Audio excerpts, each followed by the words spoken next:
नमस्कार मंडळी. नेहमी आपण तांदळाचा मसाला डोसा खातो, परंतु उपवासाचा मसाला डोसा कधी खाल्ला आहे का? नेहमी उपवासाला तळलेले पदार्थ नकोसे वाटतात, परंतु अशा वेळेस अगदी इन्स्टंट असे हा मसाला डोसा नक्कीच करू शकता. हे मसाले डोसे दिवसभर छान मऊ लुसलुशीत राहतात. अजिबात खाताना घास देखील लागत नाही. अवघ्या 15 मिनिटांमध्ये हा उपवासाचा मसाला डोसा तयार होतो. त्यामुळे रेसिपी कुठेही स्किप न करता पूर्णपणे पहा. सर्वात प्रथम एका बाउलमध्ये 1 कप वरई म्हणजेच भगर, तुमच्याकडे मेजरिंग कप नसेल तर कोणतीही एक वाटी निश्चित करून त्या वाटीने सर्व साहित्याचं प्रमाण घेऊ शकता.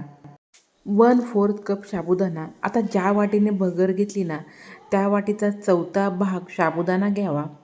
आता पाणी घालून दोन्ही जिन्नस आपण 2 वेळा स्वच्छ पाण्याने धुवून घेऊयात. उपवासाच्या डोश्याबरोबर खाण्यासाठी बटाट्याची भाजी आणि ओल्या खोबऱ्याची चटणी देखील करणार आहोत. चॅनलवरती नवीनच असाल तर सबस्क्राईब करायला अजिबात विसरू नका. 2 वेळा साबुदाण्याने भगर स्वच्छ पाण्याने धुवून घेतल्यानंतर त्यामध्ये साधारणपणे 2 ग्लास पाणी घालून फक्त अर्धा तास दोन्ही जिन्नस छान भिजवून घेऊयात. तोपर्यंत दुसऱ्या बाजूला आपण चटणी करणार आहोत. त्यासाठी मिक्सरच्या जारमध्ये 1 वाटी ओलं खोबरं, भाजून घेतलेले मूठभर शेंगदाणे, तिखटाप्रमाणे हिरवी मिरची, अर्धा चमचा जिरे, चवीप्रमाणे मीठ. ओल्या खोबऱ्याची चटणी हलकीशी आंबटसर होण्यासाठी थोडासा लिंबाचा रस घालून घेऊयात. लिंबाचा रस घालायचा नसेल तर 1 चमचा दही घातले तरीही चालेल. चटणी किती प्रमाणात करायची आहे ना, त्यानुसार सर्व साहित्याचं प्रमाण तुम्ही कमी जास्त करू शकता. आता गरजेनुसार पाणी घालून ह्या ठिकाणी बारीक अशी मी चटणी वाटून घेतलेली आहे. डोश्यांसोबत खाण्यासाठी मी चटणी केलेली आहे, म्हणून थोडीशी घट्टच ठेवलेली आहे. तुम्हाला पातळ आवडत असेल तर थोडंसं पाणी तुम्ही चटणीमध्ये टाकलं तरीही चालेल. 2 चमचे तुपामध्ये अर्धा चमचा जिरे घालून चुरचुरीत फोडणी चटणीवरती घालून अशा प्रकारे आपली उपवासाची झटपट चटणी देखील तयार झालेली आहे. तुपामुळे चटणीला खूप छान टेस्ट येते. मूठभर भाजून घेतलेले शेंगदाणे आपण भाजीसाठी खलबत्त्यामध्ये ओबडधोबड चेचून घेऊयात. खूप जास्त बारीक अजिबात वाटू नका. असे ओबडधोबड शेंगदाणे भाजीमध्ये टाकल्यामुळे भाजीला खूप छान टेस्ट येते. अर्ध्या तासामध्ये भगर आणि साबुदाणा छान भिजलेला आहे. तुमच्याकडे जास्त वेळ असेल तर तुम्ही 2 तास भगर आणि साबुदाणा भिजवून घेतला तरीही चालेल.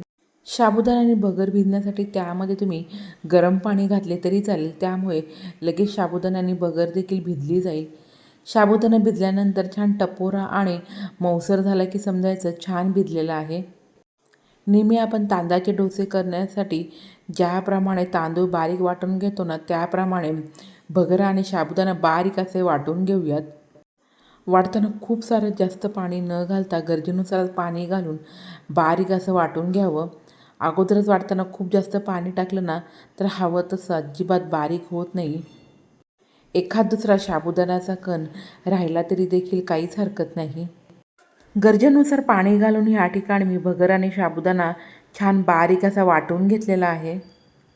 नेहमी तांदळाचे डोसे करण्यासाठी ज्याप्रमाणे आपण बॅटरची कन्सिस्टन्सी ठेवतो त्याचप्रमाणे ह्या देखील बॅटरची ठेवावी.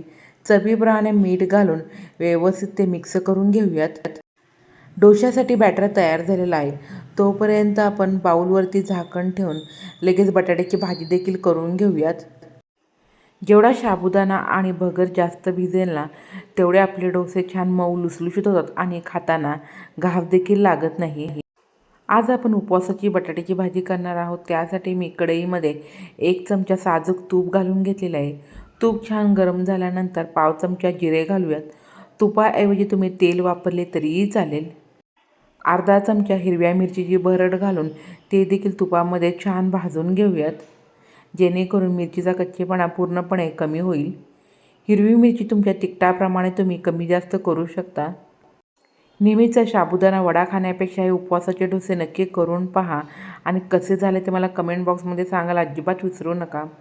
3 मध्यम आकाराची बटाटी उकडून त्याची सालं काढून अशा प्रकारे फोडे मी फोडणीमध्ये घालून व्यवस्थित मिक्स करून घेते, जेणेकरून सर्व फोडणी बटाट्याला व्यवस्थित लागली जाईल. उपवासाला तुम्ही जिरे खात नसाल तर जिरे पूर्णपणे स्किप केले तरीही चालेल.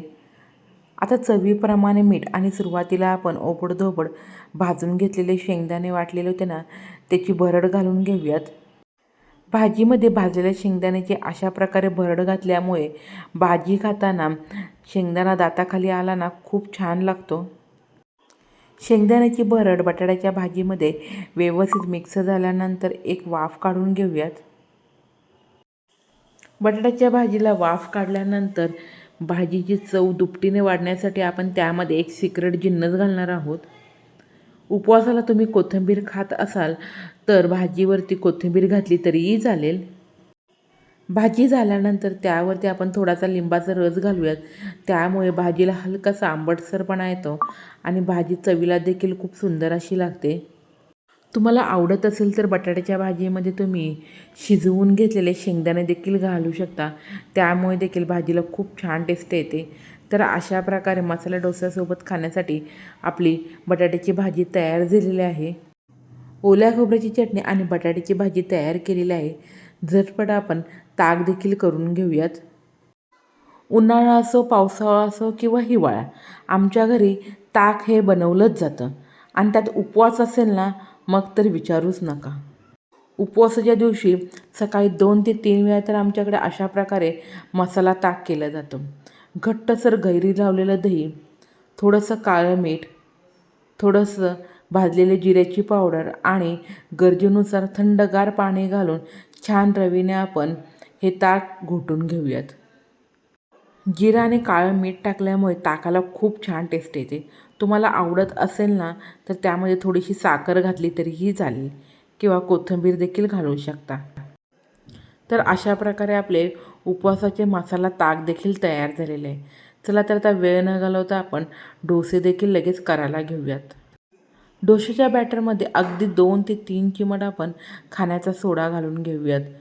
समजा तुमच्याकडे जास्त वेळ असेल ना, तर रात्रीच हे बॅटर तुम्ही आंबवायला ठेवलं तरीही चालेल.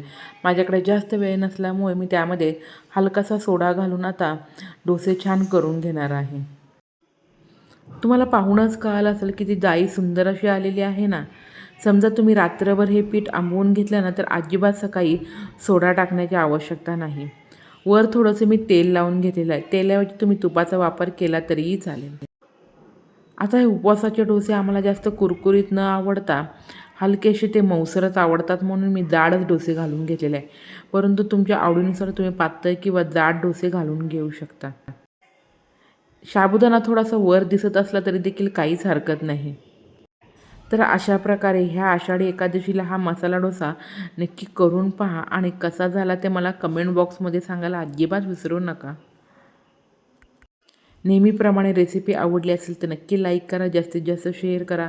अशाच नवनवीन रेसिपी पाहण्यासाठी माझ्या चॅनेलला सबस्क्राईब करा. बेलची घंटी वाजवायला अजिबात विसरू नका. उपवासाचे तेच पदार्थ खाऊन कंटाळा आला असेल ना, तर हा उपवासाचा मसाला डोसा नक्की करा. धन्यवाद.